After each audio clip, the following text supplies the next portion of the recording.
राहुल गांधी के यात्रा से बिलबिलाए बिहार भाजपा के नेता।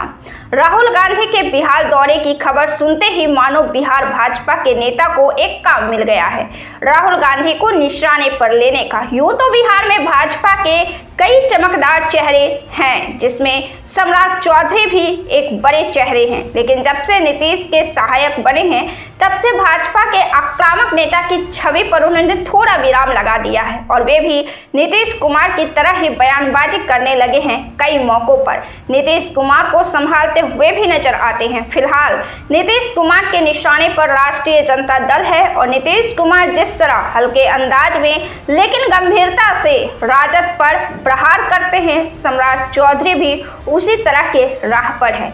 लेकिन बिहार भाजपा के नेता को आज बड़ा टास्क मिल गया। कल से ही भाजपा के फायर ब्रांड नेता की सूची में शामिल बीजेपी नेता राहुल गांधी को निशाने पर ले रहे हैं और साथ ही बीजेपी पार्टी में होड़ भी लगी है। फायर ब्रांड नेता के तौर पर अपनी छवि अधिक सुदृढ़ करने की बिहार के जाने माने भाजपा नेता और केंद्रीय मंत्री जो बिहार के बेगूसराय से सांसद भी हैं, गिरिराज सिंह ने राहुल गांधी पर अपने अंदाज में आक्रामक रुख अख्तियार किया है। तो वहीं पीछे से बिहार भाजपा के प्रदेश अध्यक्ष ने भी राहुल गांधी पर धावा बोलने में कोई कसर नहीं छोड़ी है। दरअसल राहुल गांधी बेगूसराय में यात्रा पर ही आ रहे हैं। राहुल के बिहार दौरे के पहले ही ताबड़तोड़ राहुल गांधी निशाने पर आ चुके हैं। भाषा की मर्यादा लांघते हुए राहुल गांधी पर हमले किए जा रहे हैं। कोई देश के प्रतिपक्ष नेता को गोबर खिला रहे हैं तो कोई मोक्ष की याद दिला रहे हैं। राहुल गांधी विपक्ष की भूमिका में है। बिहार में तेजस्वी यादव की विपक्ष की भूमिका है और विपक्ष का काम होता है सरकार पर आक्रामक प्रहार करना और उनको निशाने पर लेना। लेकिन बिहार और देश में विपक्ष अपनी भाषाई मर्यादा का पालन करते हुए मुद्दे पर प्रहार कर रहे हैं। लेकिन भारतीय जनता पार्टी के नेता जिस तरह से बयान दे रहे हैं वह साफ दिखाता है कि बिहार में राहुल गांधी के सक्रियता से विरोधी पार्टी में बिलबिलाहट है। गिरिराज सिंह ने कहा है बेगूसराय के सिमरिया घाट आए, जहां गोबर और बालू खाकर गंगा जी से माफी मांगे और प्रायश्चित करें।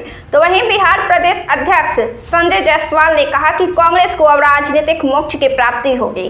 राहुल गांधी जहां जहां जाते हैं वहां वहां कांग्रेस की लुटिया डूबती है। इससे पहले छत्तीसगढ़, राजस्थान, महाराष्ट्र और दिल्ली भी गए थे, जहां कांग्रेस की करारी हार हुई थी।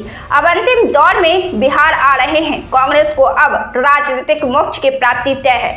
वहीं गिरिराज सिंह ने राहुल से उनके पूर्वजों का हिसाब किताब मांग दिया है। राहुल गांधी से उनके दिवंगत पिता के वादा खिलाफी की बात पूछ दी है। दिवंगत पूर्व प्रधानमंत्री रहे राजीव गांधी का हिसाब राहुल गांधी से गिरिराज सिंह ने मांग दिया है। अब इस तरह से राजनीति की जाए तब तो देश में एक लंबी फेहरिस्त बन जाएगी कि किस किस नेता ने क्या क्या वायदा किया और उसे पूरा नहीं किया, और अब इसमें दिवंगत नेता का भी नाम शामिल होगा। कांग्रेस हो या भाजपा, दोनों दलों में बहुत नेता ऐसे हैं जिनके वायदे पूरे नहीं हुए।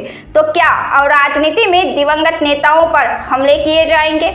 हालांकि लोकसभा में देश और के प्रधानमंत्री कांग्रेस शासनकाल के जिक्र में इंदिरा और जवाहर और राजीव गांधी पर हमले करने से पीछे नहीं रहते हैं, जिनमें से कोई भी अब जीवित नहीं है। लेकिन अब राहुल के बिहार आने पर देश के दिवंगत नेता पर हमले किए जा रहे हैं। गिरिराज सिंह ने कहा कि राहुल गांधी पहले यह आंकड़ा दे कि 60 साल कांग्रेस ने इस देश में राज किया तो कितने को रोजगार दिया। 60 साल के राज में कांग्रेस के पास बताने के लिए कुछ नहीं है। उनके कारनामे को पीएम नरेंद्र मोदी ने भरने का काम किया है। राजीव गांधी ने बेगूसराय में पेट्रोल केमिकल्स खोलने की घोषणा की थी, आज तक नहीं खुला।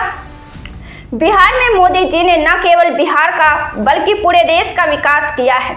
बिहार का विकास देखना हो तो अभी ही दिख रहा था जब बिहार से लोग ट्रेनों पर महाकुंभ जा रहे थे। खूब विकास दिख रहा था, विकास ही विकास दिख रहा था। बीपीएससी में लाठीचार्ज हुआ, खूब विकास दिखा बिहार का। बिहार की जनता तो नीतीश और मोदी सरकार से खुश होकर फूले नहीं समा रही है। राजनीति में आरोप प्रत्यारोप का दौर जारी रहता है और हर राजनेता के वायदे भी अधूरे रहते हैं और हर शासनकाल में देश को एक नई उपलब्धि भी मिलती है। लेकिन इस तरह से अटैक करना यह राजनीति में एक नई तरह की चैप्टर जोड़ने जैसा है, जिसका स्तर गिरता चला जाएगा। कांग्रेस ने ऐसी तमाम योजनाएं देश को दी हैं जो अनगिनत है और इसमें कई नाम शामिल है। अब्दुल कलाम, मनमोहन सिंह, लाल बहादुर शास्त्री जैसे महान नाम कांग्रेस से ही हैं।